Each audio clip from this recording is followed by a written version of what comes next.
my appendix bursts, my parents, my brother, and even my fiancé are all too busy celebrating my sister's birthday. I'm outside the operating room, frantically calling every family member I can think of to sign the consent form, but every call is either ignored or hung up on. After hanging up on me, my fiancé, Joel Graham, texts back. Sophie, stop being dramatic. It's Yvette's 18th birthday today. Whatever it is can wait until after the party. I quietly set my phone down and sign the consent form myself. It's the 99th time they've chosen Yvette Norton, my sister, over me. This time, I choose not to care. I'll stop letting their favoritism hurt me. Instead, I'll do everything they ask of me without complaint. They'll all think I finally learned to be obedient, and they'll never realize that I'm preparing to leave them for good. I stayed in the hospital for 3 days, and for those 3 days, my phone stayed silent. I didn't receive a single call from my family. I didn't call anyone either. I didn't scroll through their Instagram feeds like I used to, trying to keep up with every little update in their lives.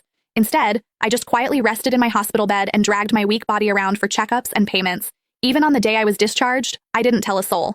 I simply packed my own things, endured the pain in my abdomen, and slowly made my way home. When I pushed the door open, the laughter inside the house abruptly stopped. Everyone was gathered in the living room. My fiancé, Joel, was sitting beside Yvette with his arm casually draped around her shoulders. The moment he saw me, he pulled his hand back and gave me an awkward smile. Soph, you're back? Where have you been these past few days? My brother, Joshua Norton, let out a cold snort. Where else would she have gone to? She just didn't want to show up to Yvette's birthday party. She always has to ruin things for her since she can't stand seeing Vivi happy. I didn't say a word. I just headed straight for my room. Joshua seemed surprised that I didn't argue with him.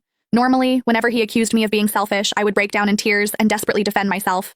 But this time, I'd kept quiet. My mom rushed over to me with a glass of juice. Sophia, we were so busy with Vivi's birthday the other day that we missed your calls. Don't be mad at us, okay? She placed a glass of mango juice in my hand. Although my heart had long since stopped expecting anything, it still ached faintly. I was allergic to mangoes, but Yvette loved them. There was always mango-flavored food and drinks in the house because of that.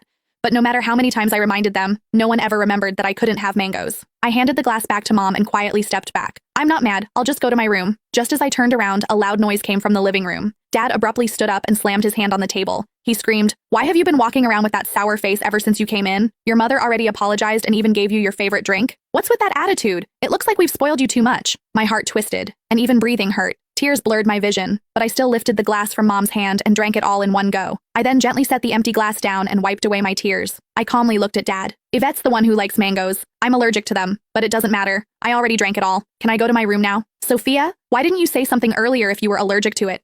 Who told you to drink it? You're so stubborn. Mom panicked and quickly patted my back. Dad looked embarrassed, but he still harshly replied, "You could have just explained yourself. You've always had that unlikable attitude. You're nothing like Vivi. She knows how to communicate." Yvette's voice drifted over from the couch. "Dad, don't say that about Sophia. You'll make her sad." She sounded gentle, but the smugness in her eyes was impossible to hide. Yvette had always used my dullness to highlight her perfection. No matter what it was, she loved comparing herself to me. She would only be satisfied when she got to trample me. I should have felt hurt, but